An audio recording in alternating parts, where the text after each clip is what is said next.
os R$150 que estavam no bolso da minha bermuda? Eu não tô escutando, não. Tô escutando não o quê, rapaz? Não deu de besta, não. Eu saí ontem pra tomar uma e tava com R$200 no bolso da bermuda. Paguei a conta, R$50 da conta eu paguei. E vim de lá direto pra casa. Sobrou R$150. E eu fui olhar no bolso da bermuda ainda agora e não tá lá. Aí, cadê? Tu sabe onde é que tá? Daqui não tá dando pra escutar nada, não, amor. Pra você, eu dou muito cinca mesmo, rapaz. Rapaz, vem pra cá que eu vou pra aí que eu quero ver. Dá pra escutar ou não dá?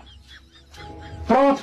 Fale agora que eu quero ver. Você é muito espertinha. Eu quero ver se agora vai dar pra escutar. Eu não sei como é que a pessoa tá bem pertinho da pessoa e não dá pra escutar. Fale que eu quero ver. Por mais baixo que você falar, eu vou escutar. Fale.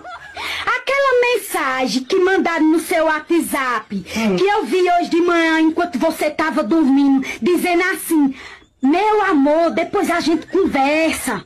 Era pra tu mesmo que mandaram aquela mensagem, foi? No WhatsApp ainda mais. Hã?